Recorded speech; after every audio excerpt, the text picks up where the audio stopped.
Let's go.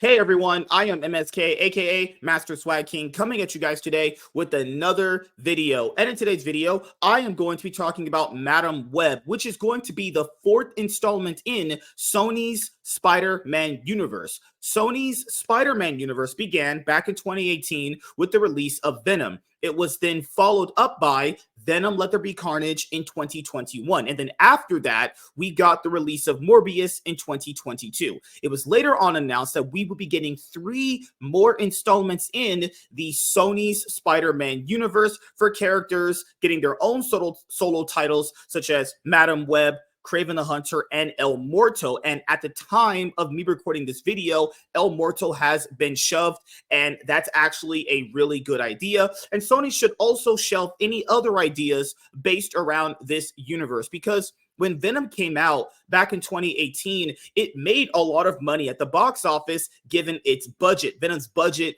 was around 100 million. But if you kind of factor in marketing, it's probably in that $200 million range, and it ended up bringing in around almost $900 million. Now, did Venom bring in like a huge profit? I think so, depending on its budget and its marketing. But all of the releases after that have drastically dropped off a face of a cliff, actually. Venom Let There Be Carnage did nearly half of what the first one did. And then Morbius ended up being like, one of the biggest superhero movie bombs of all time. It had I think still currently like the second highest second weekend drop off for a superhero movie ever, because it was actually eclipsed by the Marvels, which came out back in November of 2023. And I don't really understand what is Sony's like idea when it comes to these movies, right?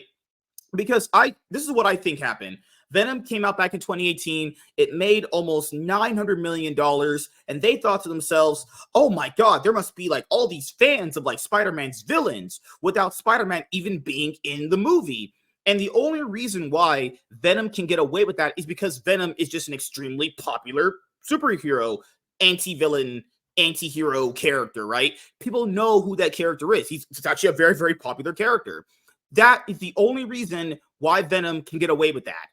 The other characters cannot, actually. Did you guys notice that in the second movie, they brought in Carnage, another really popular Spider-Man villain that a lot of you guys know? But, I beg to ask, like, what would Venom 3 even be able to have that the other first two didn't have, you know? And that's the same thing that I'm going to be driving with this movie, Madam Web, is like, why would anybody be interested in this? This isn't even the Madam Web that people even remember on a casual level. Venom has had numerous solo titles throughout the years since he's been introduced as a character. So it's proven that Venom can be a character that can stand on his own. But even that makes no sense in the context of what Spider-Man is, because Venom comes from Spider-Man.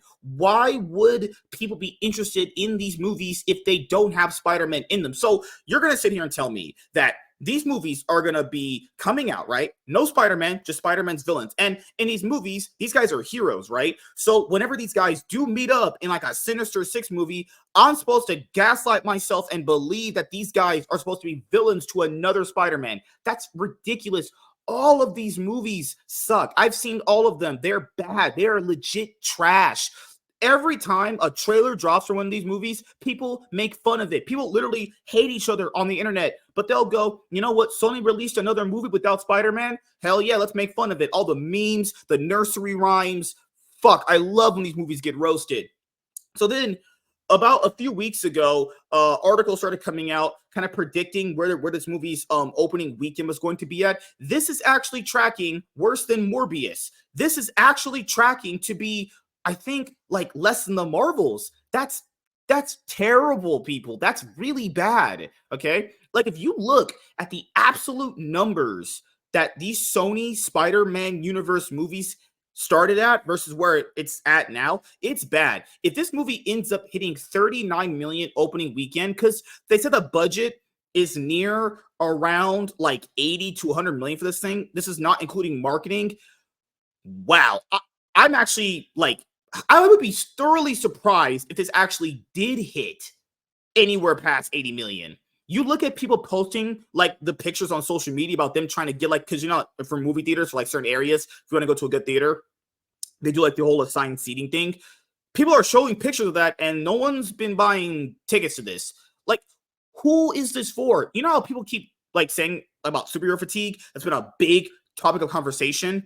Well, wouldn't this contribute to superhero movie fatigue? Who is asking for this? Who wants this?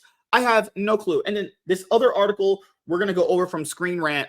I want to show people just how deceitful some of these websites can be when talking about like what a movie needs to be a success, right? And then what they'll do to fudge the numbers in that specific part of the video that I'll get into later. But I'm going to cover the main part of the video first, which is this one. So Madam Web's opening weekend forecast currently trails Morbius record low 39 million. Madam Web isn't showing particularly strong in its long-range box office forecast, even trailing Morbius 39 million opening weekend. Summary: Madam Web is predicted to have a worse opening weekend than Morbius. However, Madam Web could potentially make 50 million domestically over its opening, since it will drop during the 5-day Valentine's Day weekend. Yeah, maybe if you released this like 10 years ago, that would probably maybe do something. But no, people are hopefully much more in the know now to go, hey, I ain't watching that trash. Despite potentially low box office predictions, if Madam Web's budget is 80 million, it could still turn a profit. It could, depending on its marketing budget too, especially with Dakota Johnson history of Valentine's Day box office success. If only Sony had the same powers as Cassandra Webb, perhaps the film studio could have seen into the future and learned that Madam Web might post the worst opening weekend for one of their live-action Spider-Man titles. Currently, the Jared Leto-led Morbius holds the record for the worst opening by one of Sony's Spidey films, with only 39 million to show for its first weekend domestically. But Madam Web is currently tracking to do even worse business. At the time of this writing, Box Office Pro is predicting that Madam Web will make somewhere between $25 million lowest and $35 million high over its 3-day release. However, the publication does not take into account that Madam Web will open on Wednesday, February 14th, in order to celebrate Valentine's Day. And with those 2 additional days, if the per-day average holds, Sony's Spider-Man spinoff is looking at more along the lines of a 50 million opening weekend domestically on the high end. Even if it hits 50 million opening weekend between all this time, it's going to have a massive second weekend drop off. Once word of mouth gets out that this is not probably good at all, because I've seen the trailers and I was not impressed at all. I'm sitting there thinking like, I'll just consume this potentially when it comes out on VOD. This ain't something I'm paying like fucking $10 a ticket to see. Fuck this piece of shit. Meanwhile, Box Office Pro's long-range forecast is predicting Madam Web will make a total of somewhere between 56 million on the low and 101 million high domestically.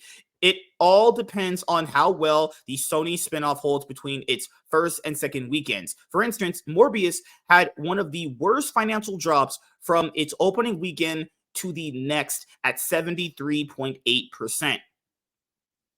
When all the smoke is cleared, Morbius only made 167.5 million for Sony. Surely the studio is hoping their new live-action Spidey adventure will make somewhere north of $200 million. However, there is another element in Madam Web's favor.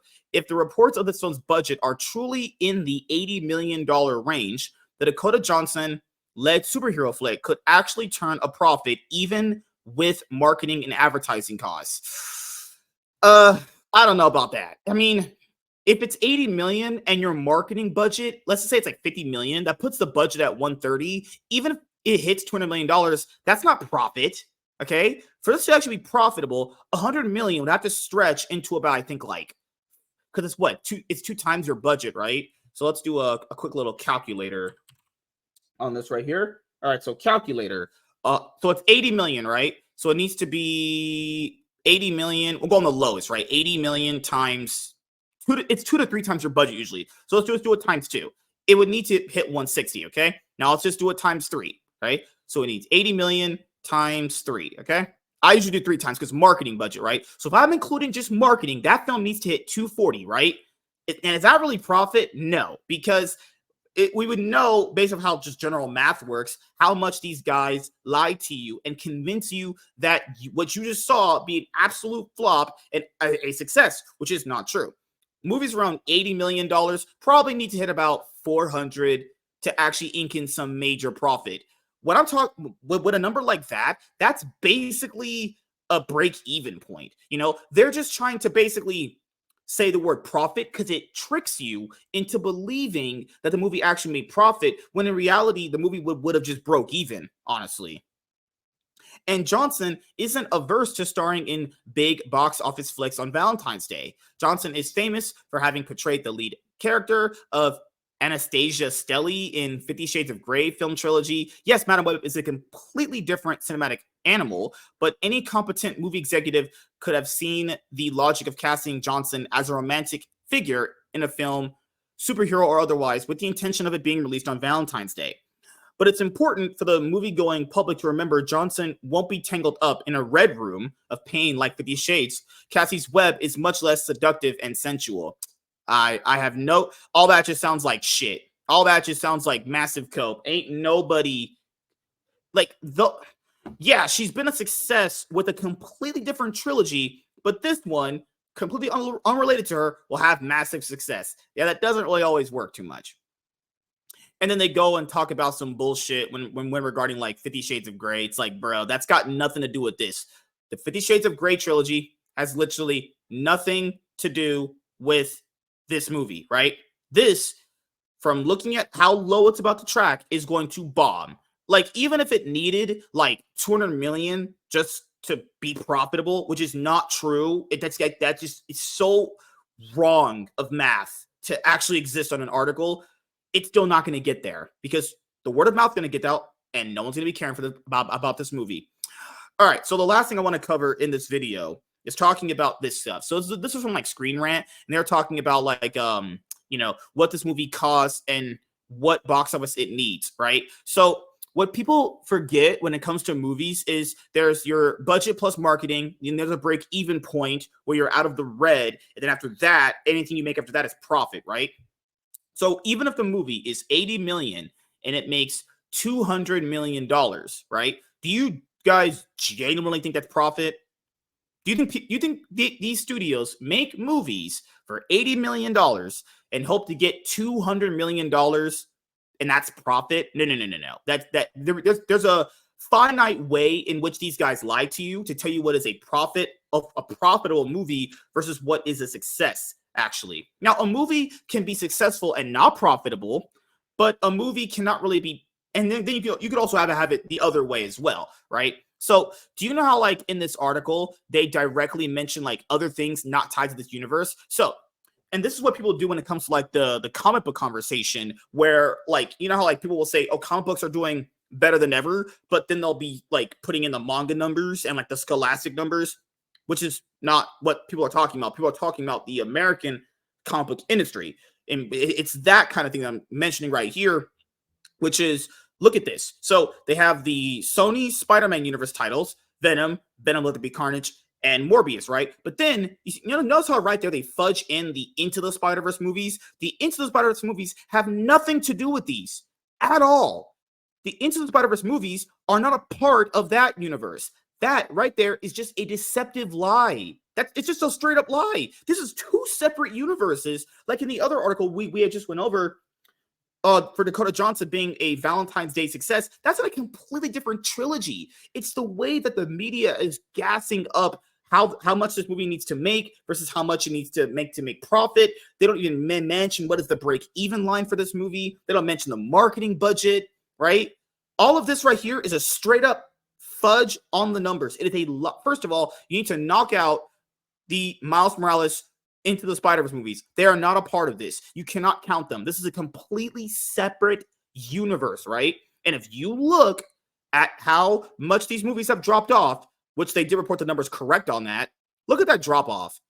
856.1 million, 506. Now, this was when theaters somewhat started coming out of the pandemic, so it's kind of somewhat excusable, somewhat not, but still a massive drop off. And then Morbius, a complete drop off. Remember, Morbius, with a similar budget around where Madam Web is at, bombed because it hit this number. That's the other factor I wanted to drive into, you guys.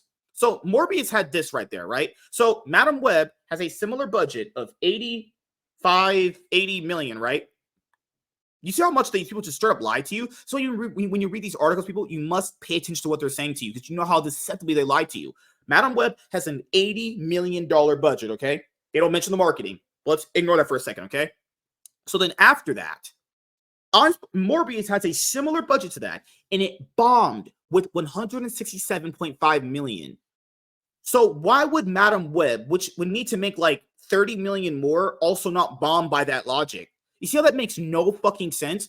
These people need to... I just don't get it. I have no clue why they just don't be like, hey, this movie's about to bomb. It's a complete fucking utter mess. It's completely trash. But as you know, they lied to you, and I got to be the guy here to be like, hey, I'll just explain it to you. Movies, budget plus marketing, break-even point. After that, if it makes past the break-even point, profit. But remember, these studios are looking for big profits, not this small profit bullshit these guys are talking about. 80 million for her budget, Madam Web.